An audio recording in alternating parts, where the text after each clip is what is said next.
ते सारस्वते देवे गौरवाणी प्रचारिणे निर्विशेष शून्यवादी पाश्चात्य देशतारिणे जय श्री कृष्ण चैतन्य प्रभु नित्यानंद श्री अद्वैत गदाधर श्रीवासादि गौरभक्त वृंद हरे कृष्ण कृष्ण कृष्ण हरे हरे हरे राम राम राम हरे हरे।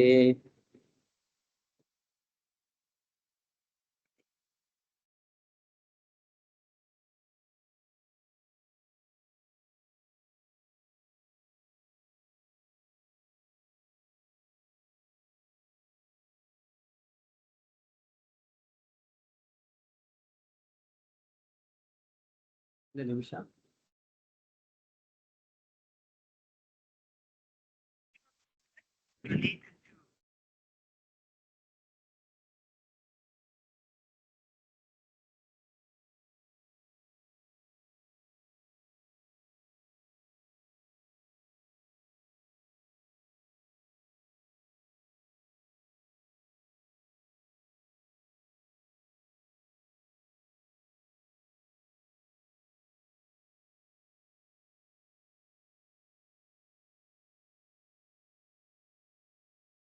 ಹರೇ ಕೃಷ್ಣ.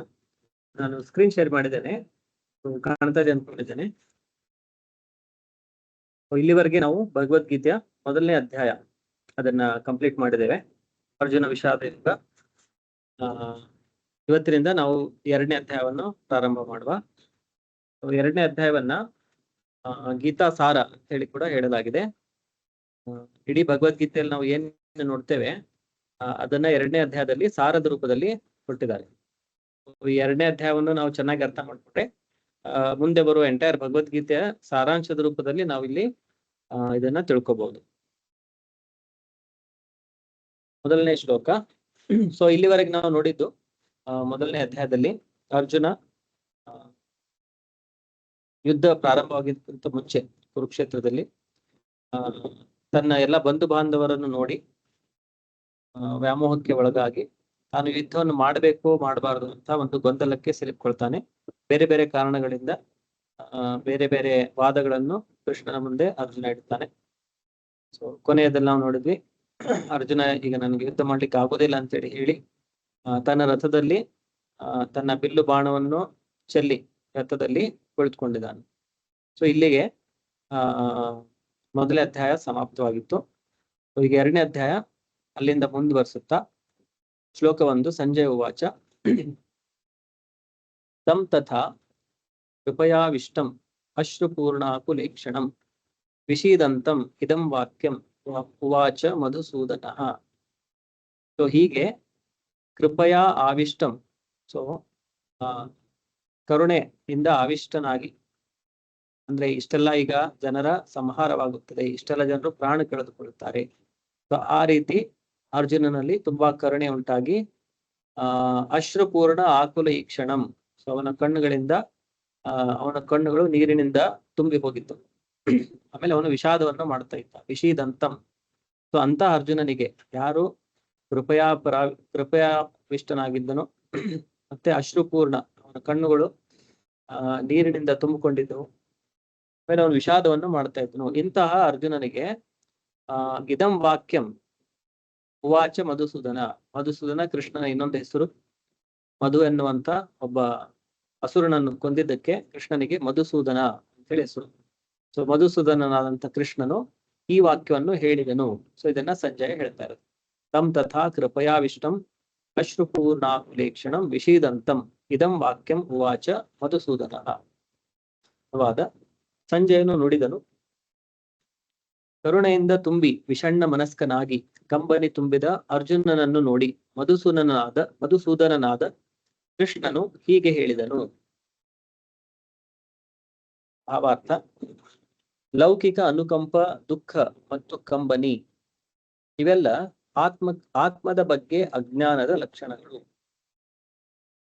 ಲೌಕಿಕವಾಗಿ ನಾವು ಅನುಕಂಪವನ್ನು ಹೊಂದಿದ್ರೆ, ಬೇರೆಯವರ ಮೇಲೆ ದುಃಖವನ್ನು ಹೊಂದಿದ್ರೆ, ಮತ್ತೆ ಲೌಕಿಕ ಕಂಬನಿ ಇವೆಲ್ಲ ಆತ್ಮದ ಬಗ್ಗೆ ಅಜ್ಞಾನದ ಲಕ್ಷಣಗಳು. ಆತ್ಮದ ಜ್ಞಾನ ಇಲ್ಲದೆ ಇದ್ದಾಗ ನಾವು ಭೌತಿಕವಾಗಿ ಕೆಲವೊಬ್ಬರನ್ನು ನೋಡಿ ಅನುಕಂಪ ಪಟ್ರೆ, ಅವರ ಮೇಲೆ ದುಃಖ ಪಟ್ರೆ, ಅವರಿಗಾಗಿ ನಾವು ಕಣ್ಣೀರು ಸುರಿಸಿದ್ರೆ ಭೌತಿಕ ವಿಷಯಗಳಿಗೆ, ಅದು ಆತ್ಮದ ಬಗ್ಗೆ ಅಜ್ಞಾನದ ಲಕ್ಷಣ. ಯಾರಿಗೆ ಆತ್ಮದ ಜ್ಞಾನ ಇರುವುದಿಲ್ವೋ ಅವರು ಭೌತಿಕ ವಿಷಯಗಳಲ್ಲಿ ಅನುಕಂಪವನ್ನು ತೋರಿಸ್ತಾರೆ, ದುಃಖ ಹೊಂದ್ತಾರೆ, ಮತ್ತೆ ಕಣ್ಣೀರನ್ನು ಇಡ್ತಾರೆ. ಅಮರವಾದ ಆತ್ಮದ ಬಗ್ಗೆ ಅನುಕಂಪವಿರುವುದೇ ಆತ್ಮ ಸಾಕ್ಷಾತ್ಕಾರ. ಸೊ ಅನುಕಂಪ ಅದರಲ್ಲಿ ತಪ್ಪಿಲ್ಲ, ಆದ್ರೆ ಯಾವುದರ ಮೇಲೆ ಅನುಕಂಪ ಇರಬೇಕು? ಆತ್ಮದ ಮೇಲೆ ಅನುಕಂಪ ಇರಬೇಕು, ಶರೀರದ ಮೇಲೆ ಅನುಕಂಪ ಅಲ್ಲ. ಈಗ ಶರೀರಕ್ಕೆ ದುಃಖ ಇದ್ರೆ ಅದರ ಮೇಲೆ ನಾವು ಅನುಕಂಪ ತೋರಿಸಿದ್ರೆ ಅದು ಅಜ್ಞಾನದ ಲಕ್ಷಣ. ಅದೇ ನಮ್ಮ ಅನುಕಂಪದ ಭಾವನೆ ಏನಿದೆ ಅದು ಆತ್ಮದ ಮೇಲೆ ಇರಬೇಕು. ಅಮರವಾದ ಆತ್ಮದ ಬಗ್ಗೆ ಅನುಕಂಪವಿರುವುದೇ ಆತ್ಮ ಸಾಕ್ಷಾತ್ಕಾರ. ಸೊ ಯಾರು ತಾನು ಆತ್ಮ, ಮತ್ತೆ ಪ್ರತಿಯೊಂದು ಜೀವಿಯು ಈ ಶರೀರ ಕೇವಲ ಅವರಿಗೆ ಒಂದು ಬಟ್ಟೆ ತರ. ನಿಜವಾದ ವ್ಯಕ್ತಿ ಶರೀರದ ಒಳಗಡೆ ಇರುವಂತ ಆತ್ಮ. ಅದರ ಮೇಲೆ ಯಾರು ಅನುಕಂಪವನ್ನು ತೋರಿಸುತ್ತಾರೋ ಅವರು ನಿಜವಾಗಿ ಆತ್ಮ ಸಾಕ್ಷಾತ್ಕಾರವನ್ನು ಹೊಂದಿರುವವರು. ಈ ಶ್ಲೋಕದಲ್ಲಿ ಮಧುಸೂದನ ಎನ್ನುವ ಪದ ಮಹತ್ವದ್ದು. ಶ್ರೀಕೃಷ್ಣನು ಮಧು ಎನ್ನುವ ರಾಕ್ಷಸನನ್ನು ಕೊಂದಿದ್ದ. ಈಗ ಅರ್ಜುನನು ತನ್ನ ಕರ್ತವ್ಯ ಪಾಲನೆಯಲ್ಲಿ ಅವನನ್ನು ಆವರಿಸಿದ್ದ ತಪ್ಪು ತಿಳುವಳಿಕೆ ಎಂಬ ರಾಕ್ಷಸನನ್ನು ಕೃಷ್ಣನು ಕೊಲ್ಲಬೇಕೆಂದು ಬಯಸಿದ. ಸೊ ಯಾಕೆ ಇಲ್ಲಿ ಅರ್ಜುನ ಕೃಷ್ಣನಿಗೆ ಮಧುಸೂದನ ಅಂತೂ ಇಲ್ಲಿ ಕೃಷ್ಣನಿಗೆ ಮಧುಸೂದನ ಅಂತೇಳಿ ಏಕೆ ಸಂಬೋಧಿಸಲಾಗಿದೆ? ಹೇಗೆ ಕೃಷ್ಣನು ಮಧು ಎನ್ನುವಂತಹ ರಾಕ್ಷಸನು ಕೊಂದಿದ್ದನೋ ಅದೇ ತರಹ ಕೃಷ್ಣನು ಈಗ ಅರ್ಜುನನಿಗೆ ಆವರಿಸಿರುವಂತಹ ಏನು ಅಜ್ಞಾನ ಅನ್ನುವಂತ ಅಸುರ ಏನು ಅವನನ್ನು ಆವರಿಸಿಕೊಂಡಿದೆ ಈಗ, ಸೊ ಅದನ್ನು ಕೃಷ್ಣ ಕೊಲ್ಲಬೇಕು. ಸೊ ಈ ಉದ್ದೇಶದಿಂದ ಕೃಷ್ಣನಿಗೆ ಇಲ್ಲಿ ಮಧುಸೂದನ ಅಂತೇಳಿ ಹೇಳಲಾಗಿದೆ. ಯಾವ ವಿಷಯಕ್ಕೆ ಅಥವಾ ಯಾರ ವಿಷಯದಲ್ಲಿ ಅನುಕಂಪ ತೋರಿಸಬೇಕು ಎಂದು ಯಾರಿಗೂ ತಿಳಿಯುವುದಿಲ್ಲ. ಮುಳುಗುತ್ತಿರುವ ಮನುಷ್ಯನ ಉಡುಪಿನ ಬಗ್ಗೆ ಅನುಕಂಪ ತೋರಿಸುವುದರಲ್ಲಿ ಅರ್ಥವಿಲ್ಲ. ಸೊ ಇದಕ್ಕೆ ಪ್ರಭುಪಾದ್ರ ಗುರುಗಳಾದಂತ ಭಕ್ತಿ ಸಿದ್ಧಾಂತ ಸರಸ್ವತಿ ಠಾಕೂರ್ ಅವರು ಒಂದು ಉದಾಹರಣೆ ಕೊಡ್ತಾರೆ. ಯಾರೋ ಒಂದು ನದಿ ತೀರದಲ್ಲಿ ಒಬ್ಬ ವ್ಯಕ್ತಿ ಮುಳುಗ್ತಾ ಇರ್ತಾನೆ. ಆಮೇಲೆ ಯಾರೋ ಒಬ್ಬ ಸ್ವಲ್ಪ ಧೈರ್ಯವಿರೋ ವ್ಯಕ್ತಿ ಬಂದ್ಬಿಟ್ಟು ಈ ವ್ಯಕ್ತಿಯನ್ನು ನಾನು ಉಳಿಸ್ತೇನೆ ಅಂತ ಹೇಳಿ ನೀರಿನಲ್ಲಿ ಮುಗ್ಬಿಡ್ತಾನೆ. ಆಮೇಲೆ ಅವ್ರ ಒಳಗಡೆ ಹೋಗಿ ಆ ವ್ಯಕ್ತಿ ಏನ್ ಮುಳುಗ್ತಾ ಇದ್ದ ಅವನ ಬಟ್ಟೆ ತಗೊಂಡ್ ಬಂದ್ಬಿಟ್ಟು ನಾನು ಇವನಿಗೆ ಕಾಪಾಡ್ಬಿಟ್ಟೆ ಅಂತ ಹೇಳಿ ಜೋರಾಗಿ ಚೀರಾಡ್ತಾ ಇರ್ತಾನೆ. ಆ ನಿಜವಾದ ವ್ಯಕ್ತಿ ಅವನು ಮುಳುಗಿ ಸತ್ತು ಹೋಗ್ಬಿಟ್ಟ. ಆದ್ರೆ ಇವನ್ ಏನ್ ಮಾಡಿದಾನೆ, ಅವ್ನ ಬಟ್ಟೆ ಅಷ್ಟೇ ಎತ್ಕೊಂಡ್ ಬಂದ್ಬಿಟ್ಟು ನಾನು ಅವನಿಗೆ ಕಾಪಾಡ್ಬಿಟ್ಟೆ ಅಂತೇಳಿ ಅವ್ನು ಖುಷಿ ಪಡ್ತಾ ಇದ್ದಾನೆ. ಸೊ ಇಂಥ ವ್ಯಕ್ತಿಯನ್ನು ನಾವೇನ್ ಹೇಳ್ತೇವೆ, ಇವನು ಮೂಢ ಇದ್ದಾನೆ ಅಂತ ಹೇಳ್ತೇವೆ, ಏನೋ ಜ್ಞಾನನೇ ಇಲ್ಲ ಅಂತ ಹೇಳ್ತೇವೆ. ನಿಜವಾದ ವ್ಯಕ್ತಿಯಲ್ಲಿ ಮುಳುಗಿ ಸಾಯ್ತಾ ಇದ್ದಾನೆ, ಇವನ್ ನೋಡಿದ್ರೆ ಬಟ್ಟೆ ಎತ್ಕೊಂಡ್ ಬಂದ್ಬಿಟ್ಟು ನಾನ್ ಕಾಪಾಡ್ಬಿಟ್ಟೆ ಅಂತ ಹೇಳ್ತಾ ಇದ್ದಾನೆ. ಸೊ ಈ ಭೌತಿಕವಾದಂತ ನಾವು ಶರೀರಕ್ಕೆ ಯಾವುದೇ ತರಹದ ನಾವು ಫಿಲಾಂಥ್ರಪಿಕ್ ವರ್ಕ್, ಏನೋ ಒಂದು ಫಿಲಾಂಥ್ರಪಿಕ್ ಏನಂತಾರೆ ಕನ್ನಡದಲ್ಲಿ,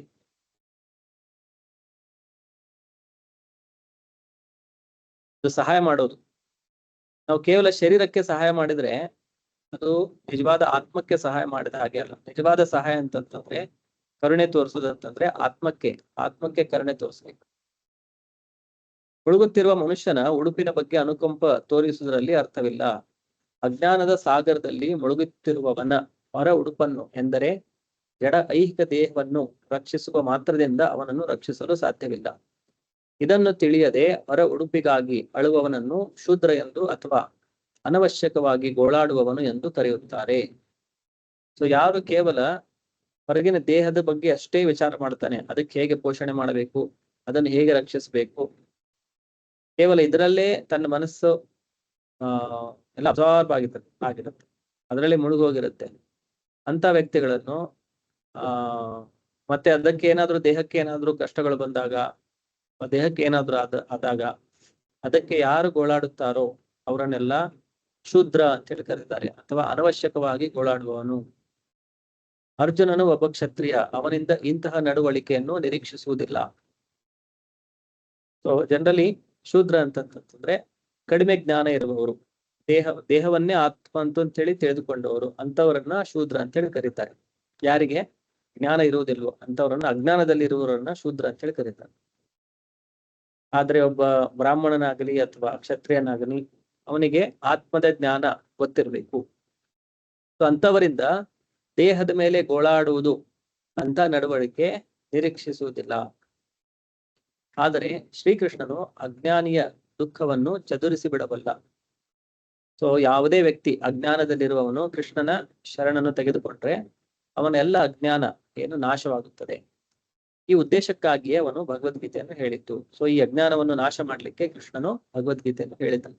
ಪ್ರತಿಯೊಬ್ಬ ವ್ಯಕ್ತಿಯನು ಆ ಶುದ್ಧನ ಸ್ಥಾನದಿಂದ ಬ್ರಾಹ್ಮಣ ಸ್ಥಾನಕ್ಕೆ ತೆಗೆದುಕೊಂಡು ಬರ್ಲಿಕ್ಕೆ, ಬ್ರಾಹ್ಮಣಗಿಂತನೂ ಮೇಲಾಗಿ ಒಬ್ಬ ಭಕ್ತನ ಸ್ಥಾನಕ್ಕೆ ಅವನನ್ನು ಏರಿಸಲಿಕ್ಕೆ ಭಗವದ್ಗೀತೆಯನ್ನು ಹೇಳಲಾಗಿದೆ. ಈ ಅಧ್ಯಾಯವು ಪರಮಾಧಿಕಾರಿಯಾದ ಶ್ರೀಕೃಷ್ಣನು ವಿವರಿಸಿದಂತೆ ಜಡದೇಹದ ಮತ್ತು ಆತ್ಮದ ವಿಶ್ಲೇಷಣಾತ್ಮಕ ಅಧ್ಯಯನದಿಂದ ನಮಗೆ ಆತ್ಮ ಸಾಕ್ಷಾತ್ಕಾರದ ವಿಷಯವನ್ನು ತಿಳಿಸಿಕೊಡುತ್ತದೆ.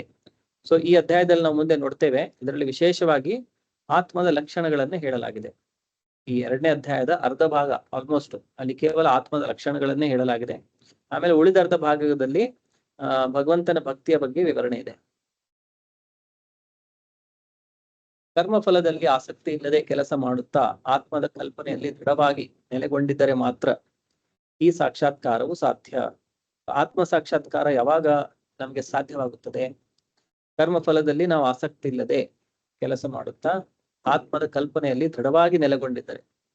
ಸೊ ನಾವು ಮಾಡ್ತಾ ಇರುವಂತ ಕರ್ಮದಲ್ಲಿ, ಅದರ ಫಲದಲ್ಲಿ ನಾವು ಆಸಕ್ತಿ ಇಲ್ಲದೆ, ಆ ಫಲವನ್ನು ಏನ್ ಮಾಡ್ಬೇಕು? ಈಗ ಫಲದಲ್ಲಿ ನಾವು ಆಸಕ್ತಿ ಇಲ್ಲದೆ ಇದ್ರೆ ಮತ್ತೆ ಆ ಫಲ ಬರುತ್ತೆ. ನಾವು ಕರ್ಮ ಮಾಡಿದಾಗ ಆ ಫಲವನ್ನು ಏನ್ ಮಾಡಬೇಕು ಅದನ್ನು ಕೂಡ ಕೃಷ್ಣ ಮುಂದೆ ಬರುವಂತ ಅಧ್ಯಾಯಗಳಲ್ಲಿ, ಕರ್ಮಯೋಗ ಅಧ್ಯಾಯದಲ್ಲಿ ಅದನ್ನ ಕೃಷ್ಣ ಹೇಳ್ತಾನೆ. ನಾವು ಕರ್ಮ ಫಲದಲ್ಲಿ ಆಸಕ್ತಿ ಇಲ್ಲದೆ ಕೆಲಸ ಮಾಡ್ತಾ ಇದ್ರು ಕೂಡ ಆ ಫಲವನ್ನು ಏನ್ ಮಾಡ್ಬೇಕು ಅಂತೇಳಿ ಕೃಷ್ಣ ಮುಂದೆ ಹೇಳ್ತಾನೆ. ಸೊ ಯಾರು ಈ ತರ ಕರ್ಮ ಫಲದಲ್ಲಿ ಆಸಕ್ತಿ ಇಲ್ಲದೆ ಆಮೇಲೆ ಆತ್ಮದ ಕಲ್ಪನೆಯಲ್ಲಿ ದೃಢವಾಗಿ ನೆಲೆಗೊಂಡಿರ್ತಾರೋ ಅವರಿಗೆ ಅಷ್ಟೇ ಆತ್ಮ ಸಾಕ್ಷಾತ್ಕಾರವು ಸಾಧ್ಯವಾಗಿದೆ. ಸೊ ಈ ಶ್ಲೋಕದಲ್ಲಿ ನೋಡಿದಂಗೆ ಕೃಷ್ಣ ಹೇಳಿದನು ಅಂತ ಹೇಳಿದೆ. ಸೊ ಏನ್ ಹೇಳಿದ ಕೃಷ್ಣ ಅಂತೇಳಿ ಮುಂದಿನ ಶ್ಲೋಕದಲ್ಲಿ ನಾವು ನೋಡ್ತೇವೆ. ಶ್ರೀ ಭಗವಾನುವಾಚ ಕುತಸ್ತ್ವಾ ಕಶ್ಮಲಮಿದಂ ವಿಷಮೇ ಸಮುಪಸ್ಥಿತಂ ಅನಾರ್ಯಜುಷ್ಟಂ ಅಸ್ವರ್ಗ್ಯಂ ಅಕೀರ್ತಿಕರಂ ಅರ್ಜುನ. ಸೊ ಇಲ್ಲಿ ಶ್ರೀ ಭಗವಾನುವಾಚ, ಕೃಷ್ಣ ಹೇಳ್ಬೇಕಾದ್ರೆ ಭಗವಾನುವಾಚ ಅಂತೇಳಿ ಹೇಳಲಾಗಿದೆ. ಅರ್ಜುನ ಹೇಳ್ಬೇಕಾದ್ರೆ ಅರ್ಜುನ ವಾಚ, ಸಂಜಯ್ ಹೇಳ್ಬೇಕಾದ್ರೆ ಸಂಜಯ ವಾಚ, ಧೃತರಾಷ್ಟ್ರ ಹೇಳ್ಬೇಕಾದ್ರೆ ಧೃತರಾಷ್ಟ್ರ ವಾಚ. ಆದ್ರೆ ಕೃಷ್ಣ ಹೇಳ್ಬೇಕಾದ್ರೆ ಎಲ್ಲಾ ಕಡೆ ನಾವು ನೋಡ್ತೇವೆ ಶ್ರೀ ಭಗವಾನುವಾಚ ಅಂದ್ರೆ ದೇವೋತ್ತಮ ಪರಮ ಪುರುಷನೇ ಈಗ ಹೇಳ್ತಾ ಇದ್ದಾನೆ ಅಂತ ಹೇಳಿ. ಅಂದ್ರೆ ಅರ್ಜುನ ಕೃಷ್ಣ ಅರ್ಜುನನ ತರ ಅಥವಾ ಧೃತರಾಷ್ಟ್ರನ ತರ ಅಥವಾ ಸಂಜಯನ ತರ ಒಬ್ಬ ಜೀವಾತ್ಮ ಅಲ್ಲ. ಕೃಷ್ಣನು ಸ್ವಯಂ ಭಗವಾನ್. ಅದಕ್ಕಾಗಿ ಕೃಷ್ಣ ಮಾತಾಡ್ಬೇಕಾದ್ರೆ ಅದನ್ನ ಶ್ರೀ ಭಗವಾನುವಾಚ ಅಂತೇಳಿ ಹೇಳಲಾಗಿದೆ. ಸೊ ಭಗವಂತನು ಏನ್ ಹೇಳಿದನು? ಕುತಸ್ತ್ವ ಕಶ್ಮಲಮಿದಂ ವಿಷಮೇ ಸಮುಪಸ್ಥಿತಂ ಅನಾರ್ಯಜುಷ್ಟಂ ಅಸ್ವರ್ಗ್ಯಂ ಅಕೀರ್ತಿಕರಂ ಅರ್ಜುನ. ಸೊ ಇಲ್ಲಿ ಕೃಷ್ಣ ಆಶ್ಚರ್ಯವನ್ನು ವ್ಯಕ್ತಪಡಿಸ್ತಾ ಇದ್ದಾನೆ. ಕುತಃ ಅಂದ್ರೆ ಎಲ್ಲಿಂದ?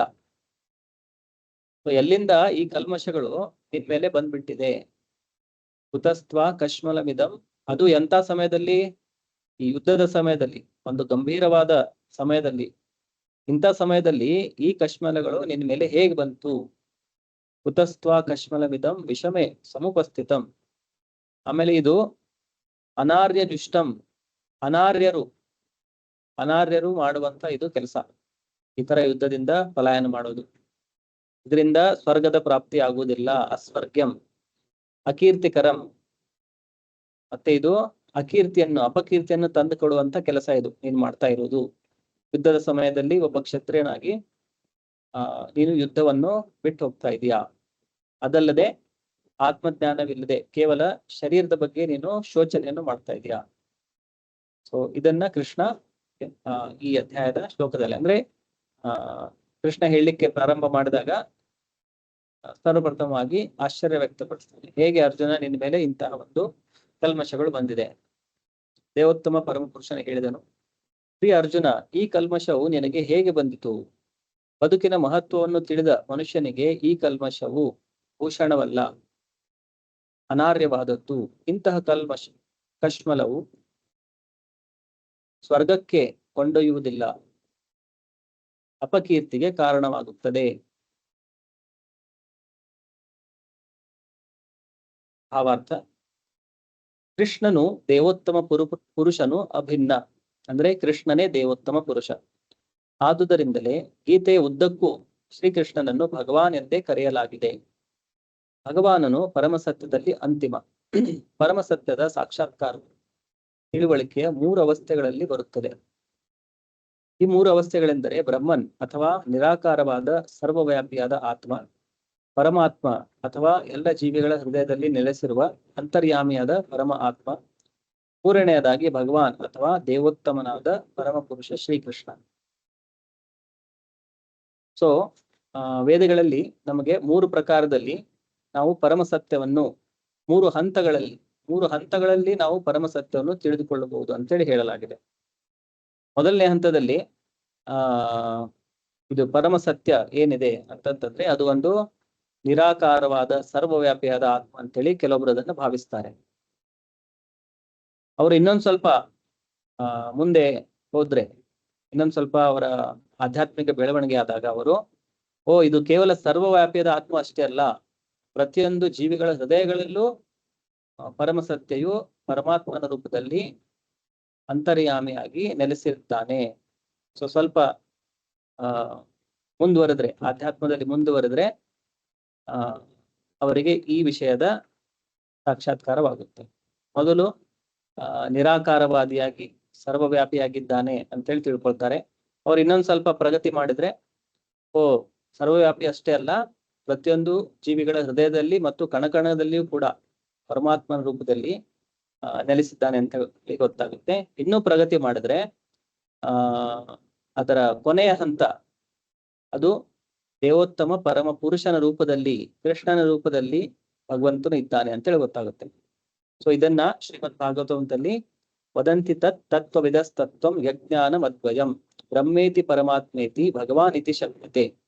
ಈ ಶ್ಲೋಕದಲ್ಲಿ ಹೇಳಲಾಗಿದೆ, ತತ್ವವಿದ ಅಂದ್ರೆ ಯಾರು ತತ್ವವನ್ನು ಸಾಕ್ಷಾತ್ಕಾರ ಮಾಡಿಕೊಂಡಿದ್ದಾರೆ ಅವರು ಪರಮ ಸತ್ಯವನ್ನು 3 ಅವಸ್ಥೆಗಳಲ್ಲಿ ಇದೆ ಅಂತ ಹೇಳಿ ಕರೆಯುತ್ತಾರೆ. ಆ 3 ಅವಸ್ಥೆಗಳು ಯಾವುದು? ಬ್ರಹ್ಮನ್, ಪರಮಾತ್ಮ ಮತ್ತು ಭಗವಾನ್. ಬ್ರಹ್ಮ ಇತಿ ಪರಮಾತ್ಮ ಇತಿ ಭಗವಾನ್ ಇತಿ ಶಬ್ದತೆ.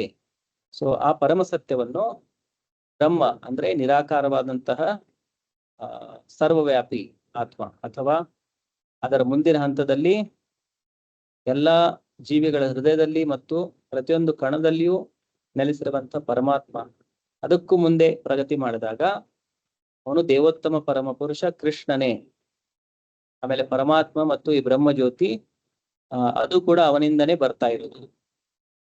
ಈ 3 ಹಂತಗಳಲ್ಲಿ ನಾವು ಭಗವಂತನನ್ನು ಸಾಕ್ಷಾತ್ಕಾರ ಮಾಡಿಕೊಳ್ಳಬಹುದು. ಈ 3 ದೈವಿ ಮುಖಗಳನ್ನು ಸೂರ್ಯನ ಸಾದೃಶ್ಯದಿಂದ ವಿವರಿಸಬಹುದು. ಸೂರ್ಯನ ಉದಾಹರಣೆಯಿಂದ ನಾವು ಇದನ್ನ ತಿಳ್ಕೋಬಹುದು. ಸೂರ್ಯನಿಗೂ 3 ಮುಖಗಳು: ಸೂರ್ಯ ಪ್ರಕಾಶ, ಸೂರ್ಯನ ಮೇಲ್ಮೈ ಮತ್ತು ಸೂರ್ಯ ಗ್ರಹ.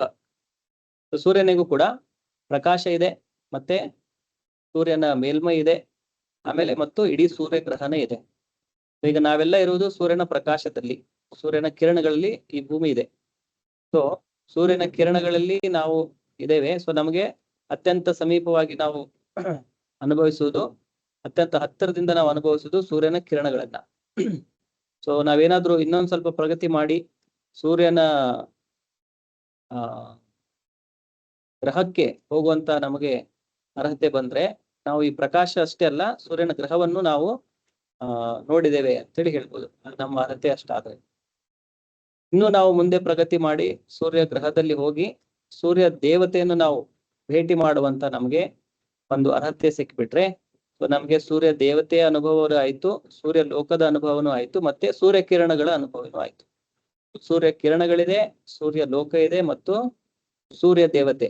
ಸೊ 3 ಜನ ಇದ್ದಾರೆ, ಆದ್ರೆ ಎಲ್ಲಕ್ಕೂ ಮೂಲ ಸೂರ್ಯ ದೇವನೇ. ಸೊ ಅವನಿಂದನೇ ಆ ಲೋಕ ಇರೋದು, ಮತ್ತೆ ಅವನಿಂದನೇ ಎಲ್ಲಾ ಕಿರಣಗಳು ಬರ್ತಾ ಇರೋದು. ಸೊ ಈ ರೀತಿಯಾಗಿ ಹೇಗೆ ಸೂರ್ಯನನ್ನು ನಾವು 3 ಹಂತಗಳಲ್ಲಿ ಸಾಕ್ಷಾತ್ಕಾರ ಮಾಡಬಹುದು: ಬೆಳಕಿನ ರೂಪದಲ್ಲಿ, ಸೂರ್ಯ ಗ್ರಹದ ರೂಪದಲ್ಲಿ, ಮತ್ತು ಸೂರ್ಯ ದೇವನ ರೂಪದಲ್ಲಿ.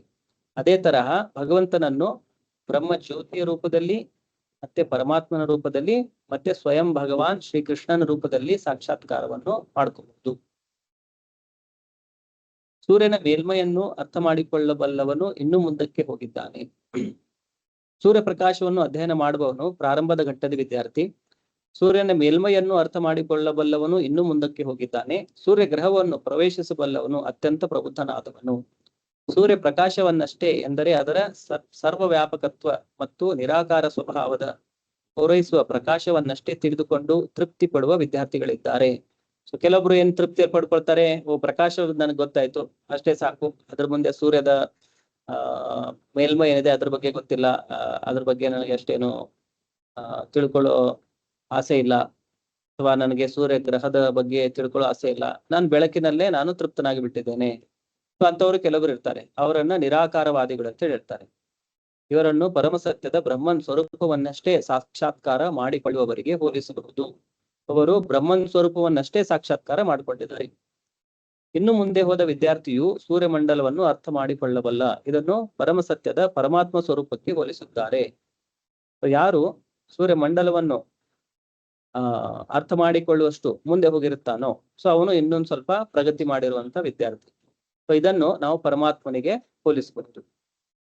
ಸೂರ್ಯಗ್ರಹದ ಹೃದಯವನ್ನು ಒಳಹೋಗಬಲ್ಲ ವಿದ್ಯಾರ್ಥಿಯನ್ನು ಪರಮಸತ್ಯದ ಸಾಕಾರ ಸ್ವರೂಪವನ್ನು ಸಾಕ್ಷಾತ್ಕಾರ ಮಾಡಿಕೊಂಡವರಿಗೆ ಹೋಲಿಸಬಹುದು.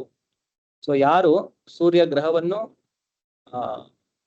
ಪ್ರವೇಶಿಸಿ ಒಳಗಡೆ ಹೋಗಬಲ್ಲವನೋ ಅಂತವನನ್ನು ನಾವು ಸ್ವಯಂ ಭಗವಂತನನ್ನೇ ಸಾಕ್ಷಾತ್ಕಾರ ಮಾಡಿಕೊಂಡವರಿಗೆ ಹೋಲಿಸಬಹುದು. ಸೊ ಕೆಲವೊಂದು ಆಧ್ಯಾತ್ಮಿಕವಾದಿಗಳು ಅವರು ಕೇವಲ ಈ ನಿರಾಕಾರ ಬ್ರಹ್ಮಜ್ಯೋತಿಯಿಂದಲೇ ಅದೇ ಕೊನೆ ಅಂತೇಳಿ ತಿಳ್ಕೊಂಡ್ಬಿಟ್ಟಿರ್ತಾರೆ. ಆದ್ರೆ ಅದಕ್ಕೂ ಮುಂದೆ ಹೋದವರು ಆಧ್ಯಾತ್ಮವಾದಿಗಳು ಅವರು ಪರಮಾತ್ಮದ ಬಗ್ಗೆ ಜ್ಞಾನವನ್ನು ಪಡೆದುಕೊಂಡು ಅದನ್ನು ಸಾಕ್ಷಾತ್ಕಾರ ಮಾಡಿಕೊಂಡಿರ್ತಾರೆ. ಆದ್ರೆ ಈ ಮೂರರಲ್ಲಿ ಅತಿ ಉತ್ತಮ ಸ್ಥಾನದಲ್ಲಿರುವವನು ಯಾರು ಸ್ವಯಂ ಭಗವಂತನ ಏನು ಸ್ವಯಂ ರೂಪ ಇದೆ ಅದನ್ನು ಯಾರು ಸಾಕ್ಷಾತ್ಕಾರ ಮಾಡಿಕೊಂಡಿರ್ತಾರೋ ಅವರು ಈ ಪರಮಸತ್ಯದ 3 ಹಂತಗಳನ್ನು ತಿಳಿದುಕೊಂಡಿರ್ತಾರೆ. ಸೊ ಈ 3ರಲ್ಲಿ ಯಾರು ಭಗವಂತನ ಸಾಕಾರ ರೂಪವನ್ನು ಸಾಕ್ಷಾತ್ಕಾರ ಮಾಡಿಕೊಂಡಿದ್ದಾರೋ ಅವರು ಶ್ರೇಷ್ಠರು. ಆದುದರಿಂದ ಎಲ್ಲ ಅಭ್ಯಾಸಿಗಳು ಪರಮಸತ್ಯ ಎನ್ನುವ ಒಂದೇ ವಿಷಯವನ್ನು ಅಧ್ಯಯನ ಮಾಡುತ್ತಿದ್ದರು. ಭಕ್ತರು ಎಂದರೆ ಪರಮಸತ್ಯದ ಭಗವಾನ್ ಸ್ವರೂಪವನ್ನು ಸಾಕ್ಷಾತ್ಕಾರ ಮಾಡಿಕೊಂಡಿರುವ ದಿವ್ಯವಾದಿಗಳಲ್ಲಿ ಅತಿ ಶ್ರೇಷ್ಠರು. ಸೊ ಇವು 3 ಜನ ಕೂಡ ಭೌತಿಕ ವಿಷಯಗಳಲ್ಲಿ ಅವರಿಗೆ ಆಸಕ್ತಿ ಇಲ್ಲ, ಅವರೆಲ್ಲ ಆಧ್ಯಾತ್ಮಿಕದಲ್ಲಿ ಆಸಕ್ತಿ ಇರುವವರು. ಅದರಲ್ಲಿ ಕೆಲವರು ನಿರ್ವಿಶೇಷವಾದಿಗಳಾಗಿ ನಿರಾಕಾರವಾದಿಗಳಾಗಿರ್ತಾರೆ, ಇನ್ನು ಕೆಲವರು ಪರಮಾತ್ಮವಾದಿಗಳಾಗಿರ್ತಾರೆ, ಮತ್ತೆ ಅದಕ್ಕೆ ಮೇಲೆ ಇರುವವರು ಭಕ್ತರು. ಸೊ ಈ ಭಕ್ತರಿದ್ದವರಿಗೆ ಬ್ರಹ್ಮಜ್ಯೋತಿಯ ಜ್ಞಾನ ಇರುತ್ತೆ, ಪರಮಾತ್ಮನ ಜ್ಞಾನ ಇರುತ್ತೆ, ಮತ್ತೆ ಭಗವಂತನ ಸ್ವಯಂ ರೂಪದ ಸಾಕಾರ ರೂಪದ ಜ್ಞಾನ ಕೂಡ ಇರುತ್ತೆ. ಸೂರ್ಯನ ಪ್ರಕಾಶ ಸೂರ್ಯಮಂಡಲ ಮತ್ತು ಸೂರ್ಯ ಗ್ರಹದ ಒಳಗೆ ಆಗು ಹೋಗುಗಳು ಇವುಗಳಲ್ಲಿ ಒಂದರಿಂದ ಇನ್ನೊಂದನ್ನು ಬೇರ್ಪಡಿಸಲು ಸಾಧ್ಯವಿಲ್ಲ. ಆದರೂ ಈ 3 ಅವಸ್ಥೆಗಳ ವಿದ್ಯಾರ್ಥಿಗಳೆಲ್ಲ ಒಂದೇ ವರ್ಗಕ್ಕೆ ಸೇರಿದವರಲ್ಲ.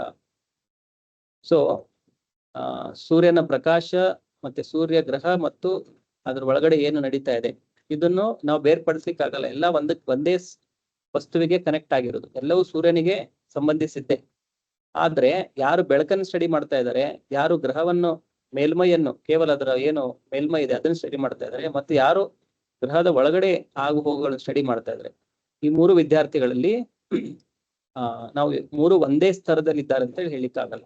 ಯಾರು ಸೂರ್ಯ ಗ್ರಹದ ಒಳಗಿನ ಆಗು ಹೋಗುಗಳನ್ನ ತಿಳಿದುಕೊಂಡಿರ್ತಾರೋ ಅವರು ಈ 3ರಲ್ಲಿ ಶ್ರೇಷ್ಠರು. ಸೊ ಇಲ್ಲಿ ನಮ್ಗೆ ತಿಳಿದುಕೊಳ್ಬೇಕಾಗಿರೋದು ಪರಮಸತ್ಯ 3 ಹಂತದಲ್ಲಿ ನಾವು ಸಾಕ್ಷಾತ್ಕಾರ ಮಾಡ್ಕೋಬಹುದು. ಒಂದು ನಿರಾಕಾರವಾಗಿ, ಇನ್ನೊಂದು ಪರಮಾತ್ಮನ ರೂಪದಲ್ಲಿ, ಮತ್ತೊಂದು ಸ್ವಯಂ ಭಗವಾನ್ ಕೃಷ್ಣನ ರೂಪದಲ್ಲಿ. ಸೊ ಯಾರು ಕೃಷ್ಣನನ್ನು ಸಾಕ್ಷಾತ್ಕಾರ ಮಾಡ್ಕೊಳ್ತಾರೋ ಅವರು ಆಧ್ಯಾತ್ಮಿಕವಾದಿಗಳಲ್ಲಿ ಅವರು ಶ್ರೇಷ್ಠರು. ಯಾಕಂದ್ರೆ ಈಗ ನಾವು ಈ ಸಮಯದಲ್ಲಿ ಅಷ್ಟೇ ಅಲ್ಲ, ಹಿಂದಿನ ಕಾಲಗಳಲ್ಲಿ ಕೂಡ ನೋಡ್ತೇವೆ ಕೆಲವು ಆಧ್ಯಾತ್ಮಿಕವಾದಿಗಳು ನಿರಾಕಾರ ಅಂತೇಳಿ ಅದನ್ನೇ ಪೂಜಿಸ್ತಿರ್ತಾರೆ. ಈಗಲೂ ಕೂಡ ಎಷ್ಟೋ ಜನ ನೋಡ್ತೇವೆ, ಬೇರೆ ಬೇರೆ ಒಂದು ಆಧ್ಯಾತ್ಮಿಕ ಸಂಸ್ಥೆಯವರು ಕೆಲವರು ಭಗವಂತನಂದ್ರೆ ಅದು ಕೇವಲ ಒಂದು ಲೈಟ್ ಅಂತೇಳಿ ಪೂಜೆ ಮಾಡ್ತಾರೆ. ಸೊ ಅವರು ಆಧ್ಯಾತ್ಮಿಕವಾದಿಗಳಾದರೆ ಆಧ್ಯಾತ್ಮಿಕವನ್ನು ಪಾಲನೆ ಮಾಡುವವರಲ್ಲಿ ಅವರು ಅಷ್ಟು ಶ್ರೇಷ್ಠರಲ್ಲ. ಯಾರು ಭಗವಂತನ ಸಾಕಾರ ರೂಪವನ್ನು ಪೂಜಿಸ್ತಾರೋ ಅವರು ಶ್ರೇಷ್ಠರು. ಆಮೇಲೆ ಭಗವಾನ್ ಎನ್ನುವ ಸಂಸ್ಕೃತ ಪದವನ್ನು ವ್ಯಾಸದೇವರ ತಂದೆಯು ಅಧಿಕೃತವಾಗಿ ಹೇಳಬಲ್ಲವರು ಆದ ಪರಾಶರ ಮುನಿಗಳು ವಿವರಿಸಿದ್ದಾರೆ. ವ್ಯಾಸದೇವರ ತಂದೆಯವರಾದಂತ ಪರಾಶರ ಮುನಿಗಳು ಭಗವಾನ್ ಶಬ್ದಕ್ಕೆ ವ್ಯಾಖ್ಯಾನವನ್ನು ಕೊಟ್ಟಿದ್ದಾರೆ. ಯಾವ ವ್ಯಕ್ತಿಯನ್ನು ನೀವು ಭಗವಾನ್ ಎಂದು ಕರೆಯಬಹುದು ಅಂತ ಹೇಳಿ. ಎಲ್ಲ ಸಂಪತ್ತು, ಎಲ್ಲ ಶಕ್ತಿ, ಎಲ್ಲ ಕೀರ್ತಿ, ಎಲ್ಲ ಸೌಂದರ್ಯ, ಎಲ್ಲ ಜ್ಞಾನ, ಎಲ್ಲ ವೈರಾಗ್ಯವನ್ನು ಹೊಂದಿರುವ ಪರಮ ಪುರುಷನನ್ನೇ ಭಗವಾನ್ ಎಂದು ಕರೆಯಬಹುದು. ಇಲ್ಲಿ 6 ಗುಣಗಳನ್ನು ಹೇಳಲಾಗಿದೆ. ಸೊ ಯಾರಲ್ಲಿ ಈ 6 ಗುಣಗಳು ಎಲ್ಲ ಪ್ರಮಾಣದಲ್ಲಿ ಇರುತ್ತೆ, ಎಲ್ಲ ಸಂಪತ್ತು ಅಂದ್ರೆ ಎಲ್ಲ ಏನು ರಿಚ್ನೆಸ್ ಇದೆ, ಎಷ್ಟು ಸಂಪತ್ತಿದೆ, ಆ ಎಲ್ಲಾ ಸಂಪತ್ತಿಗೂ ಆ ವ್ಯಕ್ತಿ ಒಡೆಯನಾಗಿರ್ಬೇಕು ಅಂತ ವ್ಯಕ್ತಿಯನ್ನು ಭಗವಾನ್ ಅಂತ ಹೇಳಿ ಕರೀತಾರೆ. ಸೊ ಕೇವಲ ಸಂಪತ್ತಿದೆ ಆದ್ರೆ ಶಕ್ತಿ ಇಲ್ಲ, ಸಂಪತ್ತು ಇರಬೇಕು, ಅದ್ರ ಜೊತೆ ಅವನು ಅಪರಿಮಿತವಾಗಿ ಶಕ್ತಿಶಾಲಿ ಕೂಡ ಆಗಿರ್ಬೇಕು. ಸಂಪತ್ತು ಇದೆ, ಶಕ್ತಿ ಇದೆ, ಅದ್ರ ಜೊತೆಗೆ ಅವನು ಅಪರಿಮಿತವಾಗಿ ಕೀರ್ತಿವಂತನಾಗಿರ್ಬೇಕು, ಅಪರಿಮಿತ ಸೌಂದರ್ಯ ಅವನಲ್ಲಿರಬೇಕು, ಅಪರಿಮಿತ ಜ್ಞಾನ ಇರಬೇಕು ಮತ್ತು ಅಪರಿಮಿತ ವೈರಾಗ್ಯ ಇರಬೇಕು. ಈ 6 ಗುಣಗಳು ಯಾರಲ್ಲಿ ಅಪರಿಮಿತ ಅಷ್ಟು ಪ್ರಮಾಣದಲ್ಲಿ ಇರುತ್ತೆ ಅಂತ ವ್ಯಕ್ತಿಯನ್ನು ಭಗವಾನ್ ಅಂತೇಳಿ ಹೇಳ್ತಾರೆ. ಅಂದ್ರೆ ಪ್ರಭುಪಾದರು ಇದನ್ನ ಎಕ್ಸ್ಪ್ಲೇನ್ ಮಾಡೋದಂಗೆ, ಈಗ ನನ್ನ ಅಕೌಂಟ್ ಅಲ್ಲಿ ಏನೋ ಒಂದೆಷ್ಟೋ 1,000 ಅಥವಾ ಲಕ್ಷ ರೂಪಾಯಿಗಳಿದ್ರು ಕೂಡ ಆ ಸಂಪತ್ತಿ ಏನಿದೆ ಅದಕ್ಕೂ ಸ್ವಾಮಿ ಅವನೇ, ಭಗವಂತನೇ. ಇದು ಭಗವಂತನ ದುಡ್ಡು, ನಾವ್ ಇಟ್ಕೊಂಡಿದ್ದೇವೆ ಅಷ್ಟೇ. ನನ್ನಲ್ಲಿ ಏನಾದ್ರೂ ಸ್ವಲ್ಪ ಶಕ್ತಿ ಇದ್ರೆ ಆ ಶಕ್ತಿ ಕೂಡ ನನಗೆ ಭಗವಂತನಿಂದನೇ ಬಂದಿದ್ದು, ಅದು ನನ್ನ ಶಕ್ತಿ ಅಲ್ಲ. ಆ ಶಕ್ತಿಗೂ ಸ್ವಾಮಿ ಭಗವಂತನೇ. ಅದೇ ತರ ನನ್ನಲ್ಲಿ ಏನಾದ್ರೂ ಕೀರ್ತಿ ಇದ್ರೆ, ನನ್ನಲ್ಲಿ ಸೌಂದರ್ಯ ಇದ್ರೆ, ನನ್ನಲ್ಲಿ ಜ್ಞಾನ ಇದ್ರೆ ಅಥವಾ ನನ್ನಲ್ಲಿ ವೈರಾಗ್ಯ ಇದ್ರೆ, ಅದೆಲ್ಲವೂ ಕೂಡ ಅದಕ್ಕೆ ಸ್ವಾಮಿ ಕೃಷ್ಣನೇ. ಕೃಷ್ಣನಿಂದಲೇ ನಮಗೆ ಎಲ್ರಿಗೂ ಸ್ವಲ್ಪ ಸಿಕ್ಕಿರೋದು. ಕೆಲವರಿಗೆ ಸ್ವಲ್ಪ ಸಂಪತ್ತು ಸಿಕ್ಕಿದೆ, ಕೆಲವ್ರಿಗೆ ಸ್ವಲ್ಪ ಶಕ್ತಿ ಸಿಕ್ಕಿದೆ, ಕೆಲವರಿಗೆ ಕೀರ್ತಿ, ಕೆಲವರಿಗೆ ಸೌಂದರ್ಯ, ಕೆಲವರಿಗೆ ಜ್ಞಾನ, ಕೆಲವರಿಗೆ ವೈರಾಗ್ಯ. ಸೊ ನಾವೆಲ್ಲ ಪಡೆದುಕೊಂಡಿರೋದು ಕೃಷ್ಣನಿಂದನೇ. ಅದಕ್ಕೆಲ್ಲ ಸ್ವಾಮಿ ಕೃಷ್ಣನೇ. ಆಮೇಲೆ ಕೃಷ್ಣನಲ್ಲಿ ಎಲ್ಲ ಏನಿದೆ ಪೂರ್ಣ ಪ್ರಮಾಣದಲ್ಲಿ ನಮಗೆ ಮೆಜರ್ ಮಾಡಲಿಕ್ಕೆ ಆಗದಷ್ಟು ಪ್ರಮಾಣದಲ್ಲಿ, ಅಷ್ಟು ಪ್ರಮಾಣದಲ್ಲಿ ಈ 6 ಗುಣಗಳಿದೆ: ಸಂಪತ್ತು, ಶಕ್ತಿ, ಕೀರ್ತಿ, ಸೌಂದರ್ಯ, ಜ್ಞಾನ ಮತ್ತು ವೈರಾಗ್ಯ. ಇಂತಹ ವ್ಯಕ್ತಿಯನ್ನು ಭಗವಾನ್ ಅಂತೇಳಿ ಕರೆಯಬಹುದು ಅಂತೇಳಿ ಪರಾಶರ ಮುನಿಗಳು ಅದಕ್ಕೆ ಭಗವಾನ್ ಶಬ್ದಕ್ಕೆ ವ್ಯಾಖ್ಯಾನ ಮಾಡಿದ್ದಾರೆ. ತುಂಬಾ ಶ್ರೀಮಂತರಾದವರು, ತುಂಬಾ ಬಲಶಾಲಿಗಳು, ತುಂಬಾ ಸುಂದರರು, ತುಂಬಾ ಕೀರ್ತಿಶಾಲಿಗಳು, ತುಂಬಾ ವಿದ್ವಾಂಸರು ಮತ್ತು ತುಂಬಾ ನಿರ್ಲಿಪ್ತರು ಆದ ಅನೇಕ ವ್ಯಕ್ತಿಗಳಿದ್ದಾರೆ. ಆದರೆ ನಾನು ಎಲ್ಲ ಸಂಪತ್ತು, ಎಲ್ಲ ಸಾಮರ್ಥ್ಯ ಮೊದಲಾದವನ್ನು ಸಂಪೂರ್ಣವಾಗಿ ಹೊಂದಿದ್ದೇನೆ ಎಂದು ಯಾರೂ ಹೇಳಿಕೊಳ್ಳುವಂತಿಲ್ಲ. ಕೃಷ್ಣನೊಬ್ಬ ಮಾತ್ರ ಹೀಗೆ ಹೇಳಿಕೊಳ್ಳಬಲ್ಲ. ಕೇವಲ ಕೃಷ್ಣನ್ ಹೇಳ್ಬಹುದು, ಎಲ್ಲಾ ಸಂಪತ್ತಿಗೆ ನಾನೇ ಒಡೆಯ, ಎಲ್ಲಾ ಶಕ್ತಿಗೂ ನಾನೇ ಒಡೆಯ, ಎಲ್ಲಾ ಕೀರ್ತಿ, ಸೌಂದರ್ಯ, ಜ್ಞಾನ, ವೈರಾಗ್ಯಕ್ಕೂ ನಾನೇ ಒಡೆಯ. ಈ ತರ ಕೇವಲ ಕೃಷ್ಣನೊಬ್ಬನೇ ಹೇಳ್ಕೋಬಹುದು. ಇವನ್ ಬ್ರಹ್ಮ ಆಗಲಿ, ಶಿವನ ಆಗಲಿ, ವಿಷ್ಣು ಆಗಲಿ ಅಥವಾ ಯಾವುದೇ ಜೀವಾತ್ಮವಾಗಲಿ ಈ ತರ ಹೇಳ್ಕೊಳ್ಳಿಕ್ಕೆ ಆಗಲ್ಲ. ಯಾವುದೇ ನೀವು ವೇದಗಳನ್ನು ಎಲ್ಲೇ ಓದಿದ್ರು ಯಾರು ಕೂಡ ಈ ತರ ಹೇಳ್ಕೊಂಡಿಲ್ಲ, ಎಲ್ಲದಕ್ಕೂ ನಾನೇ ಒಡೆ ಅಂತೇಳಿ. ಕೇವಲ ಕೃಷ್ಣನೊಬ್ಬನೇ ಈ ತರ ಹೇಳಿರೋದು. ಭಗವದ್ಗೀತೆಯಲ್ಲಿ ನಾವು ಮುಂದೆ ನೋಡ್ತೇವೆ ಹೇಗೆ ಕೃಷ್ಣ ಇದನ್ನೆಲ್ಲ ಮುಂದೆ ಹೇಳೋದು ಅಂತೇಳಿ. ಹೇಗೆ ಅಹಂ ಸರ್ವಸ್ಯ ಪ್ರಭವೋ ಮತ್ತ ಸರ್ವಂ ಪ್ರವರ್ತತೆ, ಸೊ ಎಲ್ಲದಕ್ಕೂ ಮೂಲ ಕಾರಣ ನಾನೇ, ಎಲ್ಲವೂ ನನ್ನಿಂದನೇ ಬರ್ತಾ ಇರೋದು. ಈ ತರ ಎಲ್ಲ ಕೃಷ್ಣ ಮುಂದೆ ಭಗವದ್ಗೀತೆಯಲ್ಲಿ ಹೇಳಿದಾರೆ. ಯಾವುದೇ ಶಾಸ್ತ್ರ ಏನೇ ಓದಿದ್ರು ಎಲ್ಲೂ ಕೂಡ ನಿಮ್ಗೆ ಈ ತರ ಬೇರೆ ಒಬ್ಬ ವ್ಯಕ್ತಿ ಹೇಳ್ಕೊಂಡಿದ್ದಾನೆ ಅಂತೇಳಿ ಕಂಡು ಬರುವುದಿಲ್ಲ. ಏಕೆಂದರೆ ಅವನು ದೇವೋತ್ತಮ ಪರಮ ಪುರುಷ. ಬ್ರಹ್ಮ, ಶಿವ ಅಥವಾ ನಾರಾಯಣ ಇವರೂ ಸೇರಿದಂತೆ ಯಾವ ವ್ಯಕ್ತಿಗೂ ಕೃಷ್ಣನಿಗಿರುವಷ್ಟು ಐಶ್ವರ್ಯಗಳಿಲ್ಲ. ಆದ್ದರಿಂದ ಬ್ರಹ್ಮ ಸಂಹಿತೆಯಲ್ಲಿ ಶ್ರೀಕೃಷ್ಣನು ದೇವೋತ್ತಮನಾದ ಪರಮ ಪುರುಷ ಎಂದು ಬ್ರಹ್ಮನೇ ನಿರ್ಣಯಿಸುತ್ತಾನೆ. ಸೊ ಬ್ರಹ್ಮ ಸಂಹಿತೆ ಅಂತೇಳಿ ಒಂದು ಶಾಸ್ತ್ರ ಇದೆ, ಅದನ್ನು ಬ್ರಹ್ಮ ದೇವರೇ ಹೇಳಿರೋದು. ಸೊ ಅದರಲ್ಲಿ ಬ್ರಹ್ಮ ಹೇಳ್ತಾರೆ, ಈಶ್ವರ ಪರಮ ಕೃಷ್ಣ ಸಚ್ಚಿದಾನಂದ ವಿಗ್ರಹ ಅನಾದಿರಾದಿರು ಗೋವಿಂದ ಸರ್ವ ಕಾರಣ ಕಾರಣಂ. ಅಂದ್ರೆ ಕೃಷ್ಣನೇ ಪರಮ ಈಶ್ವರ, ಸುಪ್ರೀಂ ಕಂಟ್ರೋಲರ್, ಎಲ್ಲವನ್ನು ಕಂಟ್ರೋಲ್ ಮಾಡ್ತಾ ಇರೋದು ಕೃಷ್ಣನೇ. ಆಮೇಲೆ ಸಚ್ಚಿದಾನಂದ ವಿಗ್ರಹ, ಕೃಷ್ಣನ ಶರೀರ ಹೇಗಿದೆ? ಸತ್, ಚಿತ್ ಮತ್ತು ಆನಂದಮಯವಾಗಿದೆ. ಆಮೇಲೆ ಅವನು ಅನಾದಿ ಅಂತಂದ್ರೆ ಅವನಿಗೆ ಯಾವುದೂ ಮೂಲ ಇಲ್ಲ, ಆದ್ರೆ ಅವನೇ ಎಲ್ಲದಕ್ಕೂ ಮೂಲ. ಮತ್ತೆ ಅವನನ್ನು ಗೋವಿಂದ ಅಂತೇಳಿ ಕೂಡ ಕರೆಯುತ್ತಾರೆ. ಆಮೇಲೆ ಅವನು ಸರ್ವ ಕಾರಣ ಕಾರಣ, ಎಲ್ಲಾ ಏನು ನಡೀತಾ ಇದೆ ಅದೆಲ್ಲದಕ್ಕೂ ಕಾರಣ ಕೃಷ್ಣನೇ, ಮೂಲ ಕಾರಣ ಕೃಷ್ಣನೇ. ಎಲ್ಲಾ ಶಾಸ್ತ್ರಗಳಲ್ಲಿ, ಭಗವದ್ಗೀತೆಯಲ್ಲಿ, ಶ್ರೀಮದ್ ಭಾಗವತಂದಲ್ಲಿ, ಆಮೇಲೆ ಬ್ರಹ್ಮ ಸಂಹಿತೆಯಲ್ಲಿ, ಈ ತರ ಎಷ್ಟೋ ಶಾಸ್ತ್ರಗಳಲ್ಲಿ ಎಲ್ಲ ಹೇಳಿರೋದು ಕೃಷ್ಣನೇ ದೇವೋತ್ತಮ ಪರಮ ಪುರುಷ, ಅವನಿಂದಲೇ ಎಲ್ಲಾ ಸೃಷ್ಟಿ, ಆಮೇಲೆ ಪ್ರಳಯ ಮತ್ತೆ ಪಾಲನೆ ಎಲ್ಲ ಆಗ್ತಾ ಇರುವುದಂತೆ. ಭಗವಾನನ ಗುಣಗಳನ್ನು ಹೊಂದಿರುವವರು ಅನೇಕರಿದ್ದಾರೆ, ಆದರೆ ಕೃಷ್ಣನೇ ಸರ್ವಶ್ರೇಷ್ಠ. ಏಕೆಂದರೆ ಅವನನ್ನು ಮೀರಬಲ್ಲವರು ಯಾರೂ ಇಲ್ಲ. ಅವನು ಪರಮ ಪುರುಷ, ಅವನ ಶರೀರ ನಿತ್ಯವಾದದ್ದು ಹಾಗೂ ಜ್ಞಾನ ಮತ್ತು ಆನಂದದಿಂದ ತುಂಬಿ ತುಳುಕಾಡುವುದು. ಅವನೇ ಅನಾದಿ ಪ್ರಭು, ಗೋವಿಂದ ಮತ್ತು ಎಲ್ಲ ಕಾರಣಗಳ ಕಾರಣ. ಈ ರೀತಿ ಬ್ರಹ್ಮ ಸಂಹಿತೆಯಲ್ಲಿ ಹೇಳಿದ್ದಾರೆ. ಭಾಗವತದಲ್ಲಿ ದೇವೋತ್ತಮನಾದ ಪರಮಪುರುಷನ ಅನೇಕ ಅವತಾರಗಳ ಪಟ್ಟಿ ಇದೆ. ಶ್ರೀಮದ್ ಭಾಗವತಂದಲ್ಲಿ ಅದರಲ್ಲಿ 12 ಸ್ಕಂದಗಳಿದೆ. ಪ್ರತಿ ಸ್ಕಂದದಲ್ಲಿ ಎಷ್ಟೋ ಅಧ್ಯಾಯಗಳಿದೆ. ಸೊ ಪ್ರಥಮ ಸ್ಕಂದದ 3ನೇ ಅಧ್ಯಾಯದಲ್ಲಿ ಭಗವಂತನ ಬೇರೆ ಬೇರೆ ಅವತಾರಗಳ ಸಂಕ್ಷಿಪ್ತ ವರ್ಣನೆ ಇದೆ. ಒಂದೊಂದು ಶ್ಲೋಕದಲ್ಲಿ ಒಂದೊಂದು ಅವತಾರವನ್ನು ವರ್ಣಿಸಿದ್ದಾರೆ. ಮುಂದೆ ಹೋದಂಗೆ ಭಾಗವತಂದಲ್ಲಿ ಬೇರೆ ಬೇರೆ ಸ್ಕಂದಗಳಲ್ಲಿ ವಿವರವಾಗಿ ಬೇರೆ ಬೇರೆ ಅವತಾರಗಳ ವರ್ಣನೆಯನ್ನು ಮಾಡಲಾಗಿದೆ. ಆದ್ರೆ 3ನೇ ಅಧ್ಯಾಯದಲ್ಲಿ ಎಷ್ಟೋ ಇಂಪಾರ್ಟೆಂಟ್ ಅವತಾರಗಳನ್ನು ಒಂದೊಂದು ಶ್ಲೋಕದಲ್ಲಿ ಅದನ್ನು ಹೇಳಲಾಗಿದೆ. ಸೊ ಅಲ್ಲಿ ಎಲ್ಲಾ ಅವತಾರಗಳ ವರ್ಣನೆಯನ್ನು ಮಾಡಿ ಎಷ್ಟೋ ಒಂದು 30ರಿಂದ 35 ಇಷ್ಟೇನೋ ಅವತಾರಗಳ ಬೇರೆ ಬೇರೆ ಅವತಾರಗಳ ವರ್ಣನೆಯನ್ನು ಮಾಡ್ತಾರೆ. ಅದೆಲ್ಲ ಮಾಡಿ ಆದ್ಮೇಲೆ ಈ ಶ್ಲೋಕ ಬರುತ್ತೆ ಅದ್ರಲ್ಲಿ. ಆ ಶ್ಲೋಕ ಏನಂತಂದ್ರೆ, ಏತೇಚ ಅಂಶ ಕಲಾ ಪುಂಸಃ ಕೃಷ್ಣಸ್ತು ಭಗವಾನ್ ಸ್ವಯಂ ಇಂದ್ರಾರಿ ವ್ಯಾಕುಲಂ ಲೋಕಂ ಮೃಡಯಂತಿ ಯುಗೆ ಯುಗೆ. ಸೊ ಏತೇಚ ಅಂಶ ಕಲಾ ಪುಂಸಃ, ಪುಂಸ ಅಂತಂದ್ರೆ ಪುರುಷೋತ್ತಮ. ಸೊ ಭಗವಂತನ ಏತೆ ಅಂತಂದ್ರೆ ಇವೆಲ್ಲ, ಅಂದ್ರೆ ಇದಕ್ಕೂ ಮುಂಚೆ ಏನು ಬೇರೆ ಬೇರೆ ಅವತಾರಗಳ ವರ್ಣನೆ ಮಾಡಲಾಗಿದೆ, ಇವೆಲ್ಲ ಏನು ಅಂಶ ಕಲಾ, ಇವೆಲ್ಲ ಬೇರೆ ಬೇರೆ ಅಂಶಗಳು ಅಥವಾ ಭಗವಂತನ ಕಲಾಹ ಅಂಶ ಅಥವಾ ಅಂಶದ ಅಂಶ. ಆದರೆ ಕೃಷ್ಣಸ್ತು ಭಗವಾನ್ ಸ್ವಯಂ, ಕೃಷ್ಣನೇ ಭಗವಾನ್. ಇಂದ್ರಾರಿ ವ್ಯಾಕುಲಂ ಲೋಕಂ ಮೃಡಯಂತಿ ಯುಗೆ ಯುಗೆ. ಪ್ರತಿ ಯುಗದಲ್ಲೂ ಯಾವಾಗ ಇಂದ್ರನ ವೈರಿಗಳಾದಂತ ಅಸುರರು ಈ ಲೋಕದಲ್ಲಿ ಡಿಸ್ಟರ್ಬೆನ್ಸ್ ಕ್ರಿಯೇಟ್ ಮಾಡ್ತಾರೆ, ಆವಾಗ ಪ್ರತಿ ಯುಗದಲ್ಲಿ ಬೇರೆ ಬೇರೆ ರೂಪದಲ್ಲಿ ಕೃಷ್ಣನು ಅವತಾರಗಳನ್ನು ತೆಗೆದುಕೊಳ್ಳುತ್ತಾನೆ. ಇಲ್ಲಿ ಕೊಟ್ಟಿರುವ ದೇವೋತ್ತಮನ ಅವತಾರಗಳೆಲ್ಲ ಪರಮಪ್ರಭುವಿನ ಸ್ವಾಂಶ ವಿಸ್ತರಣೆಗಳು ಅಥವಾ ಅಂತಹ ಸ್ವಾಂಶ ವಿಸ್ತರಣೆಗಳ ಅಂಶಗಳು. ಆದರೆ ಕೃಷ್ಣನು ಸ್ವಯಂ ದೇವೋತ್ತಮ ಪರಮ ಪುರುಷ.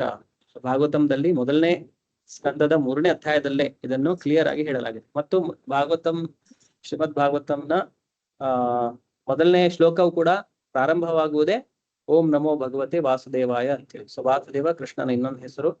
ಸೊ ಸರ್ವಪ್ರಥಮವಾಗಿ ಕೃಷ್ಣನಿಗೆ ಪ್ರಣಾಮವನ್ನು ಸಲ್ಲಿಸುತ್ತಾನೆ ಶ್ರೀಮದ್ ಭಾಗವತಂ ಪ್ರಾರಂಭವಾಗುತ್ತೆ. ಮತ್ತೆ ಅಲ್ಲಿ ಕೃಷ್ಣನ ವರ್ಣನೆ ಕೊಟ್ಟಿರೋದು ಜನ್ಮಾದ್ಯಸ್ಯತ ಅಂತೇಳಿ, ಅಂದ್ರೆ ಎಲ್ಲಾ ಸೃಷ್ಟಿ, ಪಾಲನೆ ಮತ್ತು ಪ್ರಳಯ ಇದೆಲ್ಲದಕ್ಕೂ ಮೂಲ ಕೃಷ್ಣನೇ ಅಂತ ಹೇಳಿನೇ ಆ ಶ್ರೀಮದ್ ಭಾಗವತಂ ಪ್ರಾರಂಭವಾಗುತ್ತೆ. ಆದ್ದರಿಂದ ಕೃಷ್ಣನು ಮೂಲ ದೇವೋತ್ತಮ ಪರಮ ಪುರುಷನು, ಅವನೇ ಪರಮ ಸತ್ಯ, ಪರಮಾತ್ಮನ ಮತ್ತು ಬ್ರಹ್ಮನ್ ಮೂಲವು ಅವನೇ. ಸೊ ಕೃಷ್ಣನೇ ಬ್ರಹ್ಮ ಜ್ಯೋತಿಗೆ ಮತ್ತು ಪರಮಾತ್ಮನಿಗೆ ಮೂಲ. ಅದರಿಂದಾಗಿ ಇಲ್ಲಿ ಕೃಷ್ಣ ಮಾತಾಡ್ಬೇಕಾದ್ರೆ ಭಗವಾನ್ ವಾಚ ಅಂತ ಹೇಳಲಾಗಿದೆ. ಶ್ರೀ ಭಗವಾನ್ ವಾಚ ಅಂತ. ದೇವೋತ್ತಮ ಪರಮ ಪುರುಷನ ಸನ್ನಿಧಿಯಲ್ಲಿ ತನ್ನ ಬಂಧುಗಳಿಗಾಗಿ ಅರ್ಜುನನು ದುಃಖಿಸುವುದು ಅನುಚಿತವಾದದ್ದು. ಆದುದರಿಂದ ಕೃಷ್ಣನು ಕುತಃ ಎಲ್ಲಿಂದ ಎನ್ನುವ ಪದವನ್ನು ಬಳಸಿ ತನ್ನ ಆಶ್ಚರ್ಯವನ್ನು ವ್ಯಕ್ತಪಡಿಸಿದ. ಆರ್ಯರೆನ್ನಿಸಿಕೊಂಡ ನಾಗರಿಕ ವರ್ಗಕ್ಕೆ ಸೇರಿದ ಮನುಷ್ಯರಲ್ಲಿ ಇಂತಹ ಕಲ್ಮಶಗಳಿರುತ್ತವೆಂದು ನಿರೀಕ್ಷಿಸುವುದಿಲ್ಲ. ಬದುಕಿನ ಮೌಲ್ಯವನ್ನು ತಿಳಿದ ಮತ್ತು ಆಧ್ಯಾತ್ಮಿಕ ಸಾಕ್ಷಾತ್ಕಾರದ ಆಧಾರವಿರುವ ನಾಗರಿಕತೆಯನ್ನು ಹೊಂದಿರುವವರನ್ನು ಆರ್ಯರು ಎಂದು ಕರೆಯುತ್ತಾರೆ. ಬದುಕಿನ ಪ್ರಾಪಂಚಿಕ ಕಲ್ಪನೆಯನ್ನೇ ಅನುಸರಿಸುವವರಿಗೆ ಬದುಕಿನ ಗುರಿಯೂ ತಿಳಿದಿರುವುದಿಲ್ಲ. ಸೊ ಇಲ್ಲಿ ಸ್ವಯಂ ಭಗವಂತನ ಸನ್ನಿಧಿಯಲ್ಲಿ ಅರ್ಜುನನಿರುವಾಗ ಅರ್ಜುನನಲ್ಲಿ ಹೇಗೆ ಈ ತರಹ ಒಂದು ಶರೀರಕ್ಕೆ ಸಂಬಂಧಪಟ್ಟಂತ ವ್ಯಾಮೋಹವಾಗಿದೆ ಅಂತೇಳಿ ಕೃಷ್ಣನು ಆಶ್ಚರ್ಯಪಟ್ಟು, ಸೊ ಎಲ್ಲಿಂದ ಇಂತಹ ಕಶ್ಮಲಗಳು ನಿನ್ನಲ್ಲಿ ಬಂದಿದೆ ಅಂತೇಳಿ ಕೃಷ್ಣ ಈ ಶ್ಲೋಕದಲ್ಲಿ ಕೇಳ್ತಾ ಇರೋದು. ಆಮೇಲೆ ಇದು ಆರ್ಯರೆನ್ನಿಸಿಕೊಂಡು ನಾಗರಿಕ ವರ್ಗಕ್ಕೆ ಸೇರಿದ ಮನುಷ್ಯರಲ್ಲಿ ಇಂತಹ ಕಲ್ಮಶಗಳಿರುತ್ತವೆಂದು ನಿರೀಕ್ಷಿಸುವುದಿಲ್ಲ. ಸೊ ಯಾರು ಆರ್ಯನ್ ಅಂತೇಳಿ ಇರ್ತಾರೆ ಅಂತವರಲ್ಲಿ ಇಂತಹ ಕಲ್ಮಶಗಳು ಇರುವುದಿಲ್ಲ. ಅವರು ದೇಹದ ಬಗ್ಗೆ ಶೋಕವನ್ನು ಪಡುವುದಿಲ್ಲ, ಯಾಕೆಂದ್ರೆ ಅವರಿಗೆ ಆತ್ಮವೇ ನಿಜವಾದ ವ್ಯಕ್ತಿ ಅಂತೇಳಿ ಗೊತ್ತಿರೋದ್ರಿಂದ ದೇಹದ ನಾಶವಾದಾಗ ಅವರು ಶೋಕಿಸುವುದಿಲ್ಲ. ಸೊ ಇಲ್ಲಿ ಹೇಗೆ ಅರ್ಜುನನು ದೇಹಗಳ ನಾಶಕ್ಕೆ ಶೋಕವನ್ನು ಪಡ್ತಾ ಇದ್ದಾನೆ ಅನ್ನೋದು ಕೃಷ್ಣನ ಆಶ್ಚರ್ಯ ವ್ಯಕ್ತಪಡಿಸಿದ್ದಾನೆ. ಆಮೇಲೆ ಆರ್ಯರು ಅಂದ್ರೆ ಯಾರು ಅನ್ನೋದನ್ನು ಪ್ರಭುಪಾದರಲ್ಲಿ ಹೇಳ್ತಾರೆ. ಆರ್ಯರು ಅಂತಂದ್ರೆ ಬದುಕಿನ ಮೌಲ್ಯವನ್ನು ತಿಳಿದ ಮತ್ತು ಆಧ್ಯಾತ್ಮಿಕ ಸಾಕ್ಷಾತ್ಕಾರದ ಆಧಾರವಿರುವ ನಾಗರಿಕತೆಯನ್ನು ಹೊಂದಿರುವವರನ್ನು ಆರ್ಯರು ಎಂದು ಕರೆಯುತ್ತಾರೆ. ಸೊ ಆರ್ಯರು ಅಂತಂತಂದ್ರೆ ಅವರ ನಾಗರಿಕತೆ, ಅವರ ಸಿವಿಲೈಸೇಷನ್, ಅವರ ಸಮಾಜ ಏನಿರುತ್ತೆ ಅದು ಆಧ್ಯಾತ್ಮಿಕ ಸಾಕ್ಷಾತ್ಕಾರದ ಮೇಲೆ ಆಧಾರವಾಗಿರುತ್ತದೆ. ಸೊ ಆರ್ಯರಾದಂಥವರು, ಆರ್ಯನ್ ಅಂತೇಳಿ ಏನ್ ಹೇಳ್ತಾರೆ, ಸೊ ಅವರ ಸಮಾಜವು ಆಧ್ಯಾತ್ಮಿಕ ಸಾಕ್ಷಾತ್ಕಾರದ ಆಧಾರದ ಮೇಲೆ ನಡೆದುಕೊಂಡಿದೆ. ಯಾರ್ದು ಮೈಕ್ ಆನ್ ಇದೆ, ಮೈಕ್ ಸ್ವಲ್ಪ ಮ್ಯೂಟ್ ಮಾಡಿ.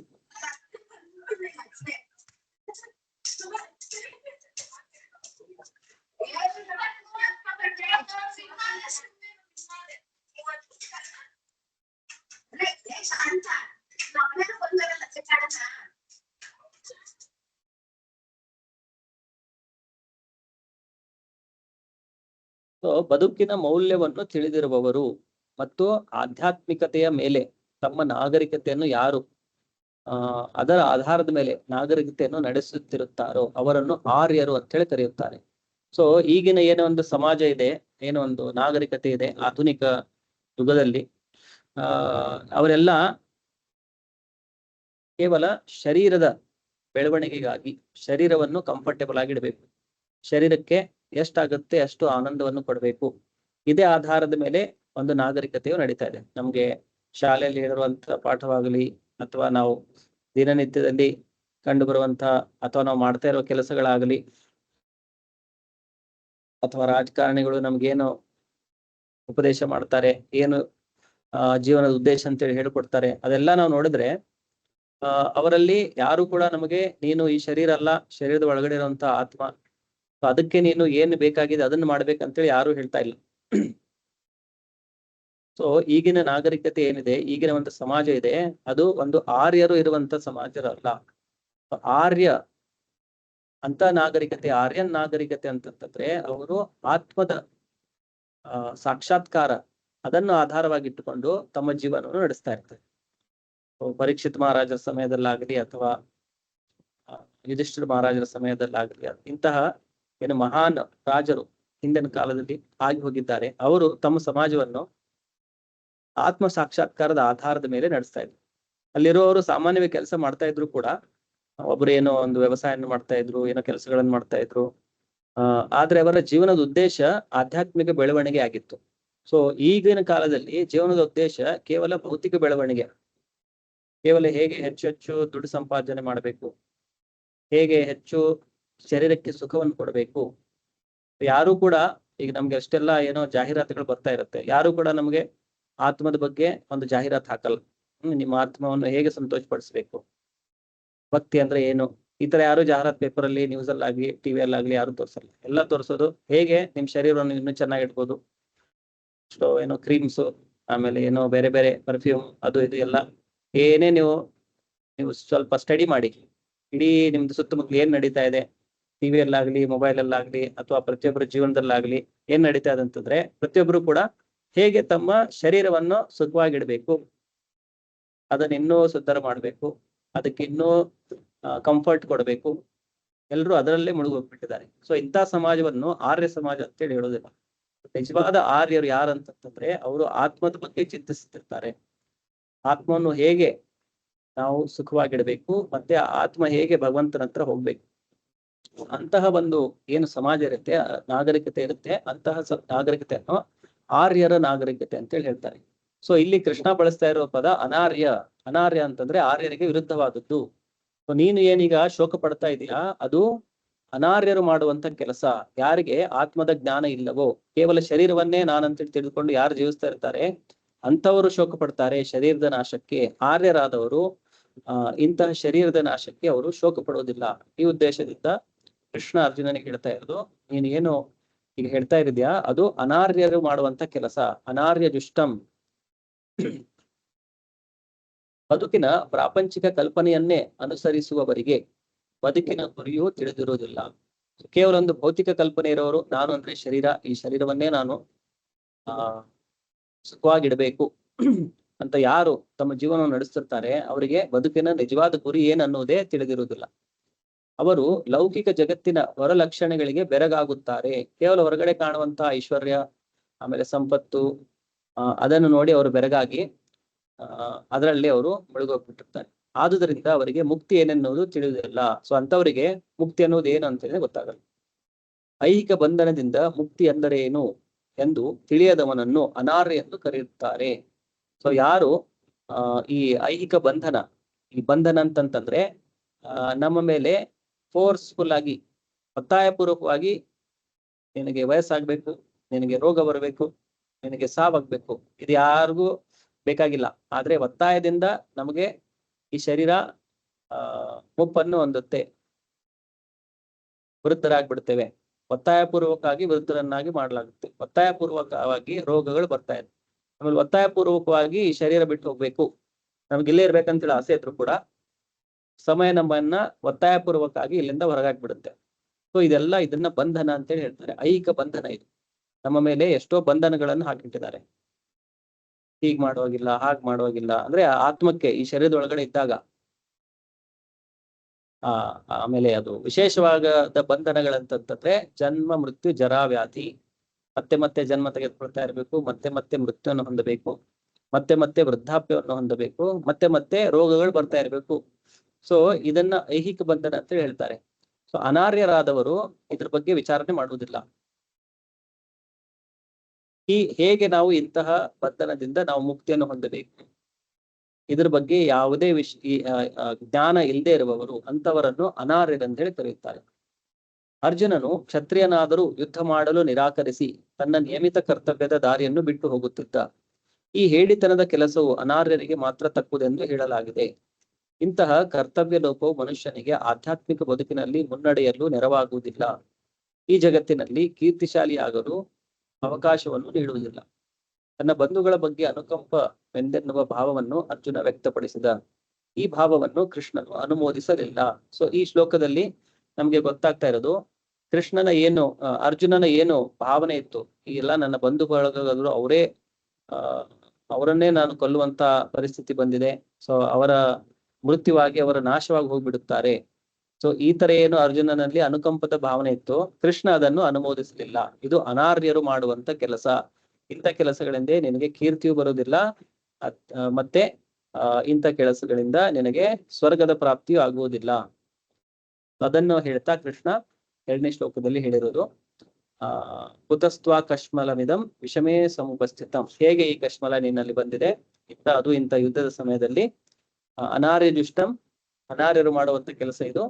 ಅಕೀರ್ತಿಕರಂ ಅಸ್ವರ್ಗ್ಯಂ, ಇದರಿಂದ ನಿನಗೆ ಕೀರ್ತಿ ಆಗಲಿ ಸ್ವರ್ಗವಾಗಲಿ ಸಿಗುವುದಿಲ್ಲ. ಮುಂದಿನ ಶ್ಲೋಕದಲ್ಲಿ 10-18. ಓಕೆ, ಸೊ ಇಲ್ಲಿಗೆ ನಾವು ಸ್ಟಾಪ್ ಮಾಡುವ. ಏನಾದ್ರು ಪ್ರಶ್ನೆಗಳಿದ್ರೆ ನಾವು ಡಿಸ್ಕಸ್ ಮಾಡುವ.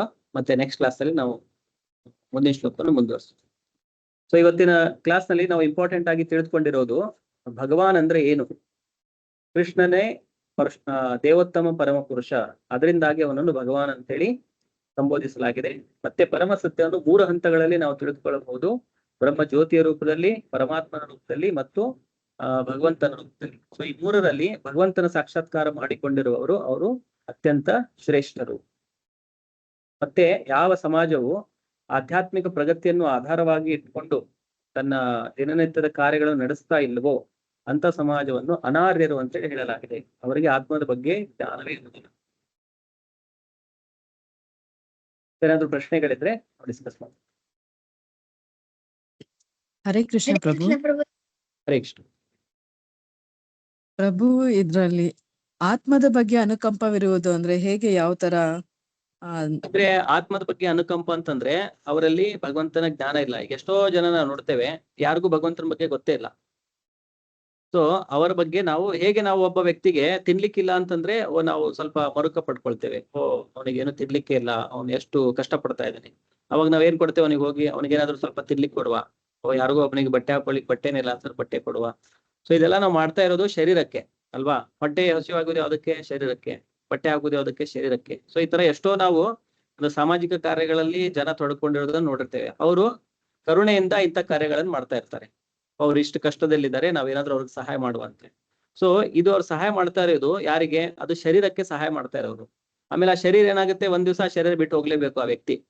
ಸೊ ಇವ್ರು ಮಾಡಿರುವಂತ ಸಹಾಯವು ಏನಾಯ್ತು, ಅದು ಟೆಂಪ್ರರಿ ಒಂದು ರಿಲೀಫ್ ಕೊಟ್ಟಂಗಾಯ್ತು ಅವ್ರಿಗೆ.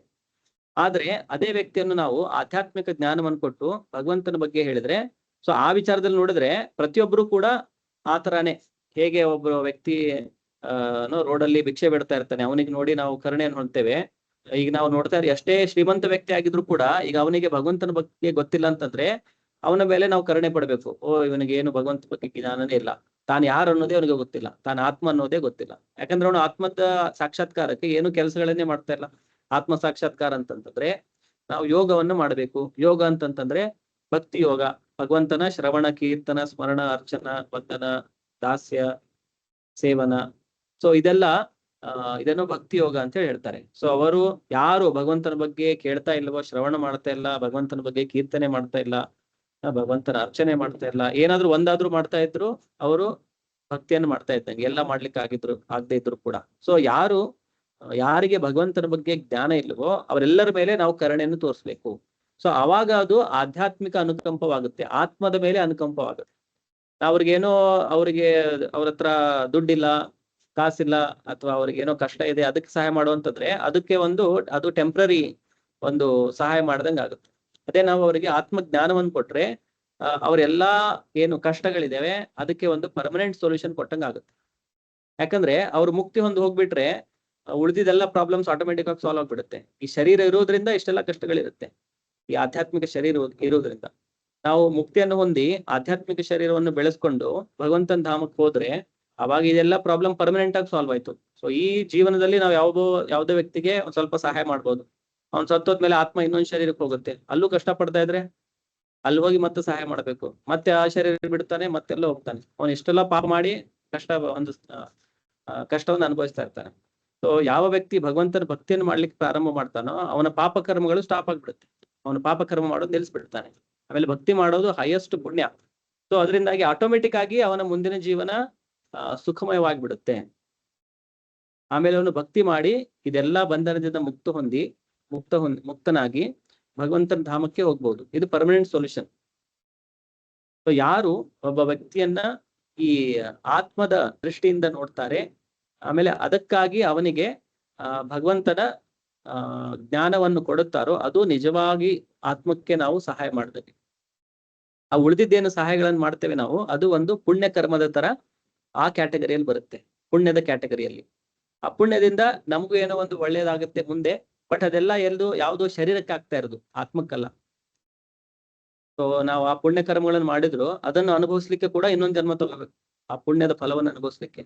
ಪಾಪ ಮಾಡಿದ್ರೆ ಆ ಪಾಪದ ಫಲ ಅನುಭವಿಸ್ಲಿಕ್ಕೆ ಇನ್ನೊಂದು ಜನ್ಮ ತಗೋಬೇಕು. ಆದ್ರೆ ಪುಣ್ಯ ಪಾಪಗಳನ್ನು ನಾವು ಅದರಿಂದ ಮುಕ್ತರಾದ್ರೆ, ನಾವು ಮಾಡುವಂತ ಎಲ್ಲಾ ಕೆಲಸಗಳ ಫಲವನ್ನು ನಾವು ಕೃಷ್ಣನಿಗೆ ಅರ್ಪಣೆ ಮಾಡಿದ್ರೆ ನಾವು ಆ ಬಂಧನದಿಂದ ಮುಕ್ತರಾಗ್ಬಿಡ್ತೇವೆ. ಸರಿ ಪ್ರಭು, ಹರೇ ಕೃಷ್ಣ ಪ್ರಭು. ಹರೇ ಕೃಷ್ಣ.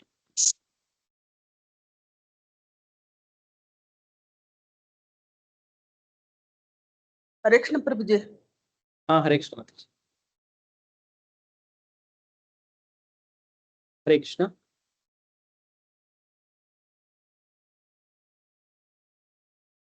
ಓಕೆ, ಸೊ ಮತ್ತೆ ಪ್ರಶ್ನೆಗಳಿಲ್ಲದಿದ್ರೆ ಇವತ್ತಿನ ಕ್ಲಾಸ್ ಅನ್ನು ನಾವಿಲ್ಲಿಗೆ ಸಮಾಪ್ತ ಮಾಡುವ.